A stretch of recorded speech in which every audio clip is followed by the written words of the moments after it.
What's up, you bums? Happy Friday to all of you. We're a week away from spring break, which is super exciting. We're still getting spring break. We don't have it Friday. We won't have any lessons the week after that, just 4 more days after today, and we will officially be spring breaking, which is awesome. Um, I'm going to start reaching out to people on Friday while you're watching this video about any work that you guys were missing before we went on break, and I'll upload the study guides and stuff so everybody has access to it. So look out on Remind for me to get to you guys just a little bit, and we'll get some stuff figured out from that. This is the lesson for Friday 4-3. I'm going to go really quickly through this PowerPoint. It's got a lot of information that can help you go back and fill out some stuff for the assignment for Thursday. And we're actually going to use the assignment for Thursday for the project that you guys will have Friday and Monday, which is the 7th, I believe, to work on and get everything done. So let's jump in, get these notes done real quick. I'm going to have to move pretty quickly just to make sure that we get everything in that we need to get. So yesterday we talked about the 3 Gs. We talked about the reasons for exploring and everything else. So what we're going to do today is kind of talk about some explorers, what they did, why they did what they did, and so on and so forth. We'll start with Portugal because Portugal, very small country, but they're kind of on the forefront here. Going to go really fast. Pause this. I'm also going to upload this PowerPoint so that you can use it for project that we'll be working on today and Monday. Prince Henry the Navigator. This dude's really important for the world of exploration, but he actually didn't really sail. He only went on 2 voyages. The thing is that he paid a lot of money for people to go on voyages. He was the financer. He was the guy behind the scenes that was getting everything going and making a lot of money off of everything. And then with Henry the Navigator, he also opened up the first school. That's really what he spent his money on. You can actually go there today. That's a picture from like 4 or 5 years ago. The remains of his navigation school. You can go there. You can tour it. You can see everything. But basically, what he did, guys, is he trained up people on navigation, map making, and astronomy. Because you got to think as you're going out and you're sailing around and you're doing everything, you're exploring all these new areas. You got to make a map as you go so that the next person who takes your route so that you can get famous for it can actually take that exact route and get to where you went in a safe manner. Bartholomew Diaz, he discovers the Cape of Good Hope. If you come down here, guys, and you're looking at the southern tip of Africa, it's really, really dangerous to sail around there, basically because all these winds are whipping around. And there's a lot of different coral. Think of like big, huge patches of rocks underneath the ocean floor that cause your boat to sink. He was the first person to discover a way to go from Europe to Asia without having to go through middlemen everywhere else. So that's going to make him a lot of money, so much so that as soon as he went around the Cape of Good Hope, he turned around and went straight back so that he could tell people he was the one that discovered it. He didn't want to go all the way to Asia, and then by the time he got back, somebody else had discovered it and took credit for it. So he made it around, said, "Oh my gosh, I did it," turned around, went back, everything was all good. Then you get Vasco da Gama. He is the first person to successfully use the Cape of Good Hope to make it all the way to India, right there at the end of the Silk Road.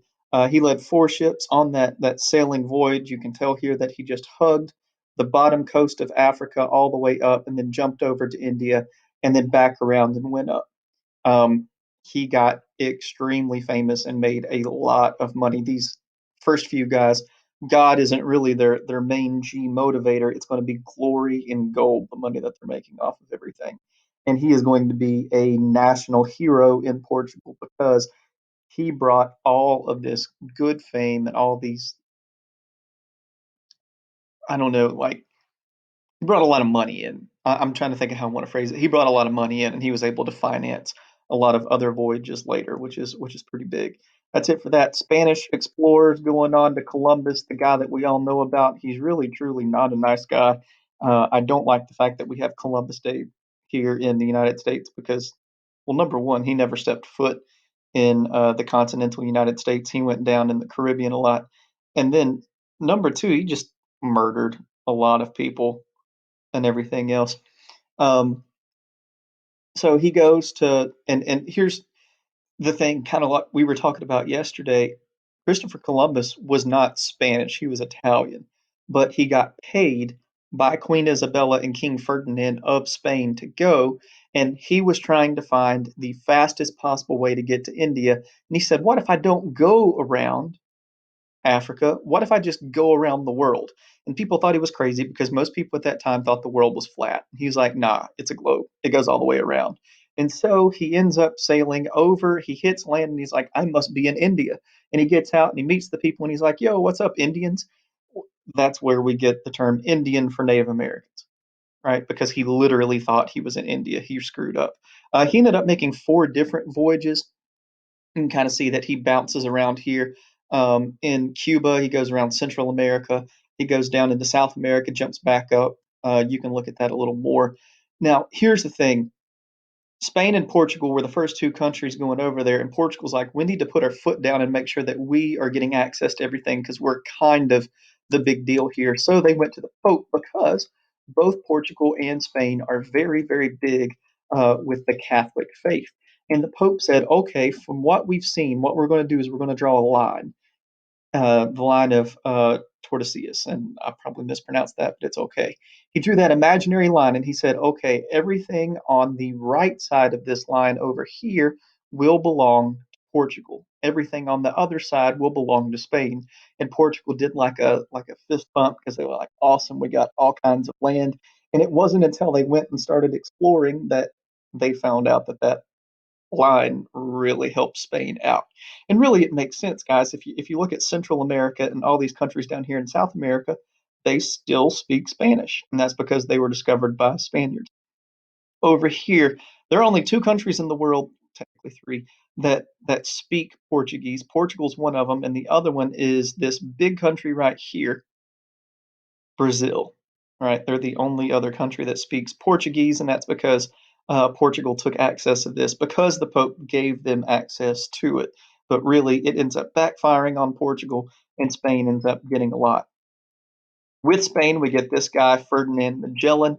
He is going to be the first person to circumnavigate the world. What that means, guys, is he's the first person to sail all the way around the world. It took 2 full years. He went around the southern tip of Africa, the Cape of Good Hope. He went over here through the Philippines. He went around, and then his crew went down and around the southern tip of South America and back up the way in which they came. And he's going to be the first person that went all the way around. But wait, he didn't even make it. He died halfway into it, right? But because he was the one that mapped everything out, he's the dude that gets all the credit for it.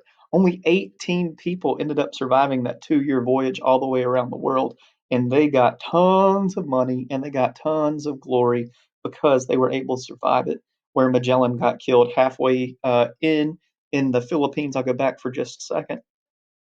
Philippines over here are some islands. Um, in the South Pacific. Basically, if you go to Japan and go straight down, you end up hitting the Philippines. Okay, moving fast. Henry Hudson, uh, English dude. The Dutch were the ones that paid for it. He found New York, and they actually the first name for New York was New Amsterdam because the Dutch found it. The Hudson River around New York is named after him. Kind of sad story. He ends up getting on his people's nerves so much, actually pushed him off the boat. And believe it or not, this guy who was a sailor did not know how to swim, and he died in the water because they got tired of him bossing him around, and because he wasn't Dutch. Jacques Cartier, French dude, he goes up. He gets a lot of the St. Lawrence River, and way up in Canada, he finds Newfoundland. Which, if you look at the spelling of Newfoundland, it's new found land, really clever coming up with that name. And that's, guys, a lot of the parts of Canada in which they still speak French. Moving on. Champlain, Samuel de Champlain, French guy. He ends up going in basically the same area that Jacques Cartier went in, St. Lawrence River. He goes down and he ends up going around into Lake Ontario, Lake Champlain, which is named after him. And guys, that's right next to New York, not much above Ohio. And he ended up mapping out most of this area and he settles Quebec, which is the, I guess, capital for French speaking people over there. John Cabot, Newfoundland, he went in and explored that. You can kind of see in this map, guys, of who got what, dividing everything up. Make sure that you look at that. I want to make sure I've still got like 2 or 3 minutes. I want to be able to describe what your assignment is for Friday going into Monday so that I can get this up on YouTube and be good to go. Guys, if you look on Friday's assignment for 4-3, if you click on it, your assignment is going to be getting an explorer elected into the Tolbert Explorer Hall of Fame. Yes, I just completely made it up. What you're going to have to do is you're going to take an explorer in which I assign to you, and you're going to have to sell me on the idea that they are the best explorer in the world. How do you do that? You talk about how awesome they are and all the awesome things they did for everybody. Something that also helps, talking trash about the other explorers. If you go back into this assignment from Thursday, I said there's a bunch of numbers here, and I would explain to you what that means later. Somebody's in here. Oh, Hope's in here. Shout out to Hope. She's doing work. All right. So there's a bunch of numbers here. I've got a nope underneath Christopher Columbus because I don't want anybody to do Christopher Columbus because we often have different ideas of what he actually did. Guys, there are numbers that goes all the way 1 through 31. Whatever day you were born on is the person that you are going to look up.